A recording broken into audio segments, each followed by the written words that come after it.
Bonjour Soldia, on va faire un Bonjour. petit récapitulatif sur ton affaire, sur l'audience, Oui. sur la situation des enfants. Donc ma première question ce sera que s'est-il passé depuis la dernière audience à huis clos du 6 août 2014? Alors, déjà, j'ai dû quitter la région parisienne. Donc, je suis partie à Nancy. J'étais donc enceinte de Leroy qui est né. Et puis, j'ai donc pas récupéré de droits sur les enfants. Et la situation des enfants reste inchangée au jour d'aujourd'hui, hein, que ce soit les prises en charge ou le travail avec l'ASE, quoi. Il y a, il se passe rien. 12 mois se sont écoulés. Et on va voir ce que ça donne le 11 août. D'accord. As-tu pu voir tes enfants depuis toutes ces différentes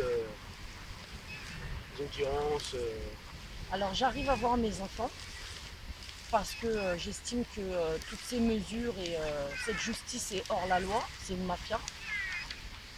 Le droit n'est pas appliqué. Moi, mes droits sont bafoués, violés en permanence, ceux des enfants aussi, hein.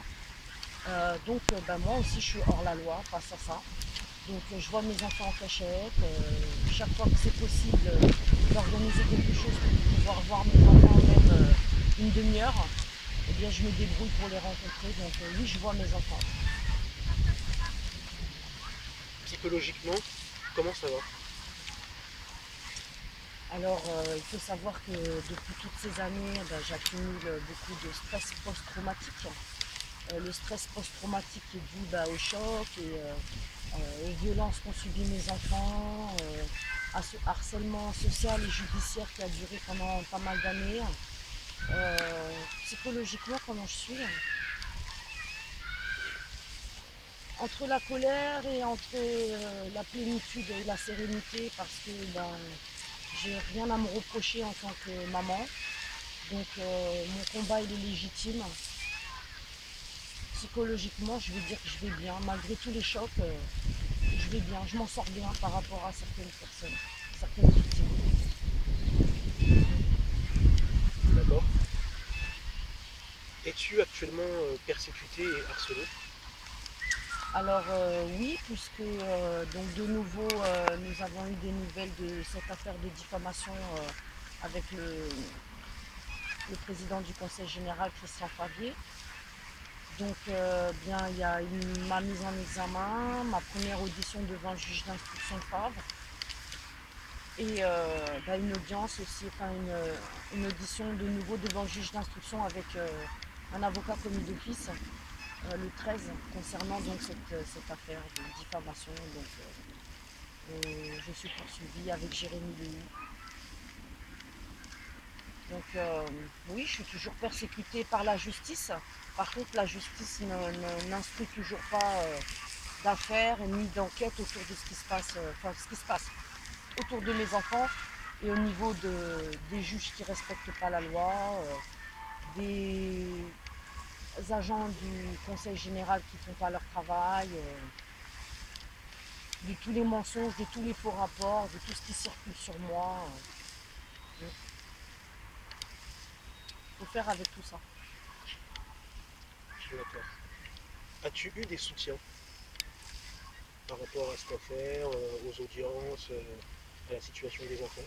Alors, à part des citoyens dans le pays qui se sentent concernés ou qui sont engagés comme moi parce qu'ils ont eux aussi des enfants détenus illégalement par la protection de l'enfance, euh, oui, j'ai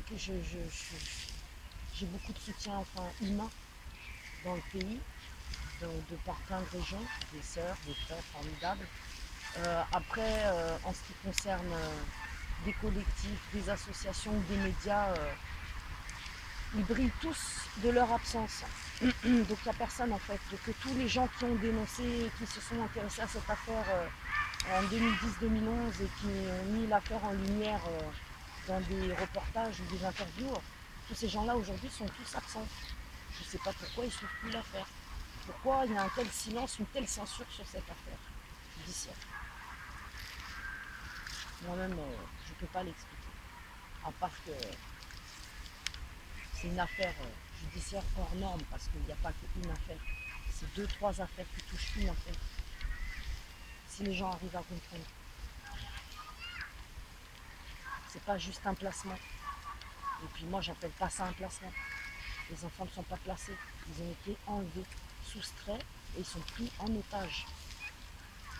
Et c'est une affaire politique.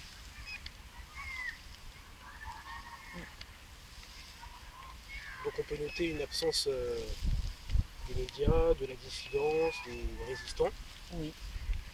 face à cette affaire. Qui concerne tout le monde, je le rappelle. Parce que je ne suis pas une victime. On est plein de mamans, plein de papas à vivre des situations comme la mienne. Donc pourquoi c'est autant censuré? Qu'est-ce qu'ils ont à perdre, tous ces résistants, tous ces dissidents, à taire cette affaire? Nous aussi, on se bat, on résiste. On fait partie aussi du changement dans le pays. Le fait qu'on dénonce nos affaires, ça va sauver d'autres. Et puis il y a des gens qui vont commencer à se poser des questions sur ce qui se passe vraiment en France. Et arrêter de regarder la télé, parce qu'à la télé, on ne dit rien. Ok. Quand va se dérouler la prochaine audience et qu'attends-tu des différentes décisions des juges par rapport à tes enfants?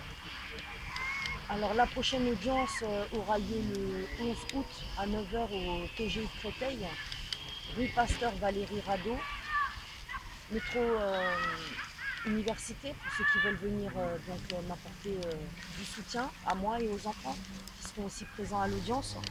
Qu'est-ce que j'attends de cette audience? En fait, un miracle peut-être, parce que vu tout ce que j'ai autour de moi, vu la corruption qu'il y a, le trafic d'influence qu'il y a autour de moi, tout ce qui est caché, et toutes ces personnes qui participent, j'ai pas grand espoir de récupérer mes enfants à cette audience. En état d'esprit à l'audience, peut-être que je serai plus calme qu'à la dernière audience où j'ai pas réussi à terminer l'audience. Toutes ces années, chaque fois, je n'arrive pas à terminer les audiences parce que c'est des huis clos, c'est lourd. Je suis souvent seule pour me défendre. Et la juge m'attaque sans arrêt, me provoque, elle crée des situations dans le bureau pour que je me lève et j'explose. Donc à chaque fois je quitte le bureau, je ne termine pas l'audience. Cette année, j'espère pouvoir terminer l'audience, vraiment. Et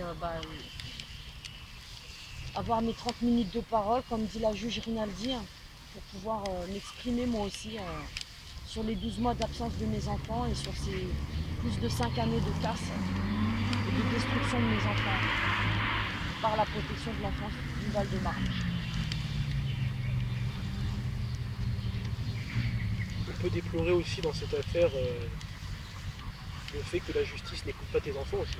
Oui, donc ce sera encore cette année la même avocate qui est désignée. Donc depuis 2010, c'est maître Anne-Marie Kirfel de Alfortville, donc qui participe activement à ce complot pour détenir les enfants.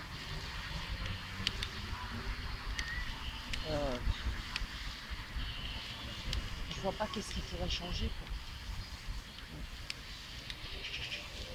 quoi. À part une grosse mobilisation peut-être. Et puis beaucoup de médias pour relayer cette affaire. Une affaire qui en cache des milliers d'autres derrière.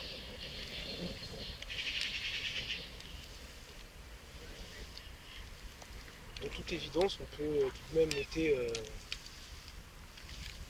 de manière objective la lâcheté quelque part du monde politique, Oui, des médias, des journalistes oui, et c'est surtout oui. de la dissidence aussi. Oui, de la lâcheté, voilà, de la dissidence aussi, bien sûr. Parce que j'en ai approché beaucoup des gens de la dissidence toutes ces années. J'ai fait beaucoup d'actions. Je ne comprends pas pourquoi on n'a pas plus de soutien. Nous les femmes, nous les mères du pays qui se battons parce qu'on est des mamans.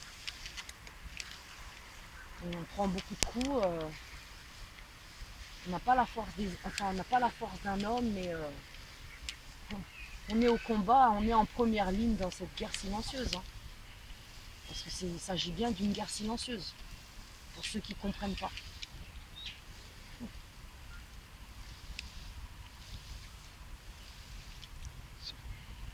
Ok, cet entretien est terminé. et on espère voir beaucoup de gens mobilisés le jour de l'audience. Je voudrais juste rajouter quelque chose. À la fin, je voudrais dire merci à toutes les sœurs du pays qui me soutiennent. Il y en a beaucoup que je porte dans mon cœur. Des mamans qui m'aident beaucoup, des personnes qui nous ont jamais laissés dans des situations difficiles, moi et ma famille. Euh, et puis, j'espère que tous ceux qui pourront faire le voyage eh bien, viendront à cette audience du 11. Que je sois entourée, que je sente qu'il y a du soutien. Parce que c'est mon affaire, c'est mes enfants, mais c'est aussi pour aider, qu'on se réunisse enfin tous dans le pays, et on aille chercher nos enfants tous. Il faut aller chercher les enfants. On a perdu trop de temps.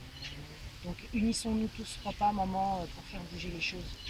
Et arrêtons de compter sur la dissidence, les résistants, chacun dans son monde. Pour nous, aujourd'hui, la priorité, c'est les gosses. A bientôt, rendez-vous le 11.